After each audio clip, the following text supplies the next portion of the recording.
pessoal, aqui quem fala é o Guto, sejam bem-vindos a mais um vídeo. Hoje eu vou continuar a série de vídeos falando do Six Lovers e a gente vai falar sobre a segunda parte do OVA de Six Lovers, que é um spin-off, né? É uma adaptação, uma animação de Kuroneko Kareshi. Kuroneko Kareshi é a obra, acho que mais longa e mais popular da Ukiyo Ayane, e ele, como eu falei, né, o Six Lovers é esse projeto de comemoração dos 20 anos da Dear Puss, que eles lançaram aí um OVA com animações curtas de obras super populares que foram publicadas na revista, e entre elas a gente tem Kuroneko Kareshi. A obra inicial foi publicada em 2012 e vai contar a história do Shingo. O Shingo, ele é um jovem e ele é um humano capaz de se transformar em um gato preto. Isso faz com que ele viva uma vida bastante despreocupada. Ele costuma usar isso, inclusive o fato de ser um gato, como desculpa para diversas coisas. E durante a noite ele sempre sai de casa em busca de um parceiro, seja ele homem ou mulher, e basta ele gostar da aparência para ele passar a noite com essa pessoa, mas ir embora antes mesmo de que a coisa fique, antes que ele se envolva mais, ele simplesmente faz sexo com as pessoas e vai embora. E basicamente ele tem vivido assim. Ele trabalha como auxiliar em uma equipe de montagens de cenários de filmes, né, de cenários cinematográficos, e ele acaba um dia conhecendo o Keiichi. O Keiichi, ele é um ator super famoso, ele é o número 1 do Japão naquele momento, e ele vai acabar se interessando pelo Shingo. Em um determinado momento, em um determinado dia, inclusive, eles vão acabar se envolvendo pela primeira vez e fazendo sexo. A partir daqui, os sentimentos do Shingo ficam super confusos, porque ele tá indo contra diversas coisas que ele nunca planejou fazer, ele tá indo em uma direção que ele nunca esperou seguir, além de todas as inseguranças que ele tem, porque basicamente a história deles vai se desenvolver com o Keiichi correndo atrás do Shingo, tentando envolver ele nesse relacionamento,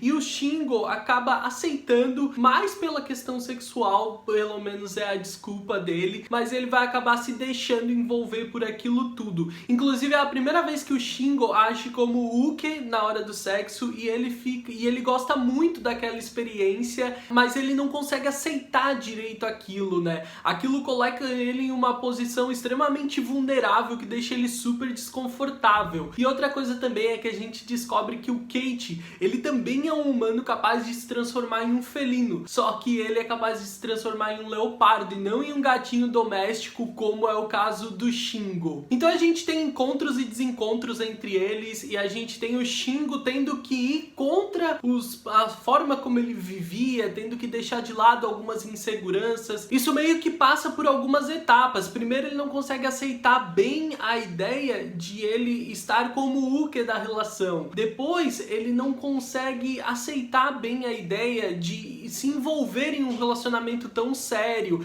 Ele fica muito inseguro, e a gente vai entender de onde é que vem isso. O Shingo, ele era um gato, ele foi um gato de rua, e ele tem a visão de ter sido abandonado, e ele tem uma visão de brilho, de algo muito brilhante, e é sempre a impressão dele de dentro da caixa em que ele foi abandonado, olhando pra fora. E ele tem essa mesma sensação de brilho, de algo deslumbrante, assim, brilhante, quando ele olha pro Keiichi. Então isso coloca ele sempre em conflito com os sentimentos dele, e porque vem essa insegurança. Ele cansou de ser acolhido, recebido por famílias, por seres humanos. O Masato, atual amigo dele, né, que a gente vê na história, ele é a única pessoa que meio que acolheu ele e nunca abandonou, mas também eles mantêm uma relação pouco estreita, sabe? O Shingo não é tão invasivo na vida do Masato, e falta aquele calor humano, aquele envolvimento. Ele em diversos momentos expressa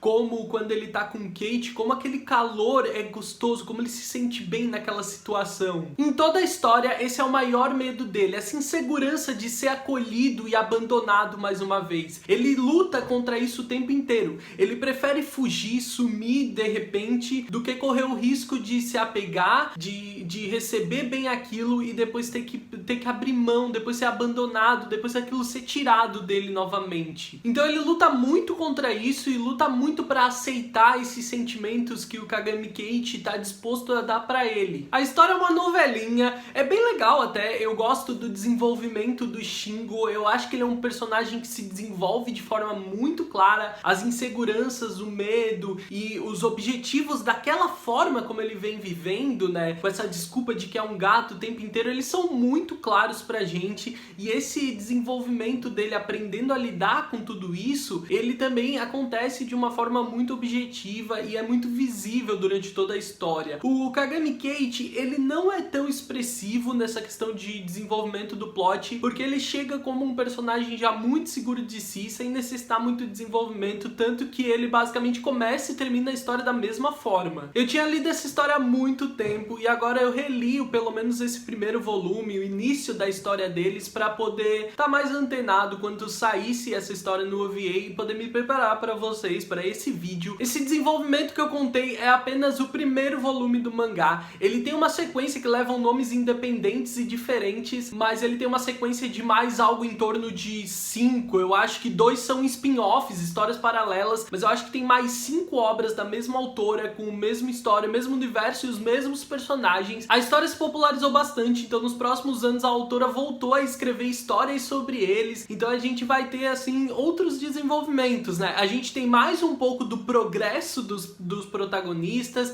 então eles passando por momentos de aceitar seus sentimentos, pensando em viver juntos. Depois a gente tem aí algumas outras histórias que acontecem de forma mais paralela, que é eles lidando com terceiros que acabam aparecendo para atrapalhar o relacionamento. Então, se você gostar dessa história, você vai se divertir bastante também com as histórias paralelas. Eu particularmente não sou nenhum fã, na real eu até nem gosto muito, eu acho ele completamente ok, e eu acho até que ele tem uma proposta, uma narrativa meio ultrapassada pra época que ele foi lançado. Pode ser coisa minha, mas eu acho que ele tem uma pegada muito pré-2010, assim. Já no OVA que foi lançado, então, a gente vai ter algumas pequenas interações entre os dois. Na primeira delas, eu achei bem ruim, na real, e eu não gostei da forma como eles fazem essa interação com a versão gato do Shingo e o Keiichi acariciando ele. Eu achei que aquilo foi meio sexualizado, ficou estranho. O Shingo ainda culpa o Keiichi sobre isso, ele chama o cara de pervertido e tudo mais, por causa das coisas que ele fala, mas continua essa parte da história sendo muito estranha, eu realmente não gostei. Já a segunda parte é uma história um pouco mais tranquila, onde